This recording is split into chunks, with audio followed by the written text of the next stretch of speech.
Blessed and happy Sunday to all of you, my dear friends, my dear brothers and sisters, my dear good people of God, faithful followers of the Daily Gospel Reflection with Father Jack, my dear kababayans. Today is February 2nd, 2025, and today is the fourth Sunday in ordinary time, but today we celebrate also the feast of the presentation of the Lord. Today's Gospel is from the beautiful and the wonderful account of the Gospel of Luke, chapter 2, verses 22 to 40. Today's Gospel speaks about the presentation of Jesus in the temple. It is a Jewish tradition that every firstborn must be offered or presented to the Lord. Because offering or presentation is a gesture of recognizing God's goodness and generosity. It is recognizing that God is the source of all blessings. Offering or presenting the child is an act of consecration. Meaning to say, when you offered something or someone, like for example in the case of Jesus, he was presented because his parents, Mary and Joseph, is telling the Lord, this child is yours. We are just stewards, so we offer it back and please our offering. Be pleased to our offerings. And when the child was presented, the gospel tells us that there was a mention of two significant names, namely Simeon and Anna. And what is interesting is this: they were old people, seniors. Prophet Anna was 84 years old, and no mention how old was Simeon. For today's reflection, let me share three important points. Number one, the life of Simeon and Anna tells us that God loves old people.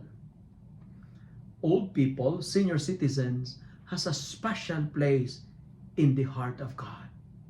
My friends, even if you are already senior, even if you have already the dementia, even if you already walk with the help of a cane, or if you are on a wheelchair, I have good news to tell you. God loves you. And you know, God never disregard old people's prayer, because the prayer of old people is very powerful.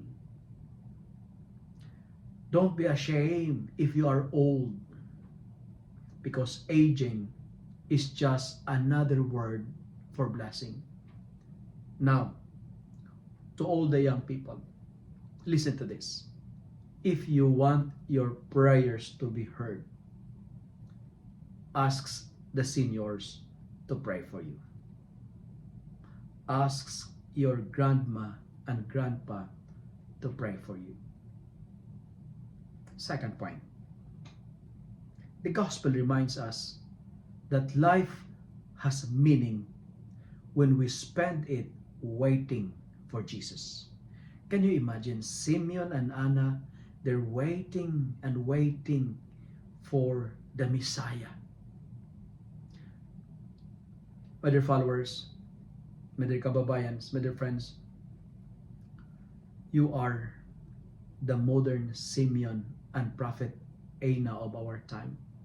Especially to all my parishioners, old parishioners who usually come to the church every day for our daily mass. You know, listen to this. You are like Simeon and Anna because you're always in the church day and night. Like Anna, not day and night, but almost every day, almost every morning. You know that. That's why I would like to express my gratitude to all the old people who come to church untiringly. Thank you for making our church a place of your place of refuge and security. Thank you for making our parish as the extension of your home. Thank you for not being tired coming to the church amidst of the weather constraints here in Canada. Even if it is cold, even if the road is slippery, you guys come to worship God. And I'm sure, like Simeon, you will not die without enjoying God's reward. And you know the prayer of Simeon, Lord, allow me to go in peace because I have seen you. Can you imagine? He had the chance to hold the Messiah in his hands. And to all the seniors, old people who come to church regularly, especially here in my parish, our parish is blessed because of you. Our community is enjoying the blessings, the rewards from God because you are here praying for the safety and for everybody, praying for the good of our community. And finally, like Simeon and Anna, let your faith be non-stop. It means be consistent and never be frustrated, even if it takes you to wait long. Never be discouraged, never give up, even if it takes for you long to wait the blessings you have asked. And remember this, and this is also my experience, blessings may be delayed but not denied. Just keep waiting.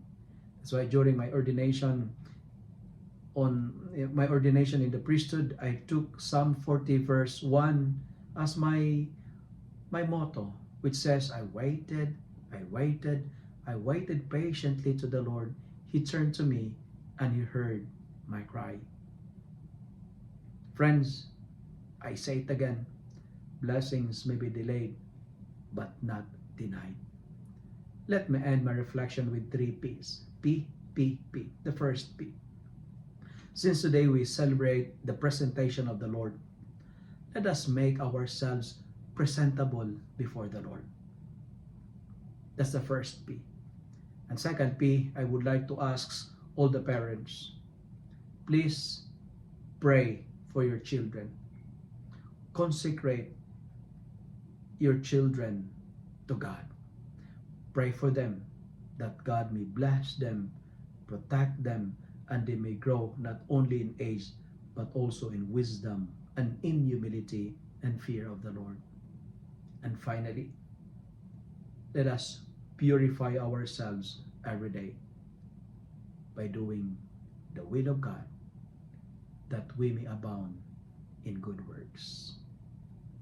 If you love and like this reflection, kindly share it with your friends, share it with your family, make the Word of God viral so that many will be blessed. Amen.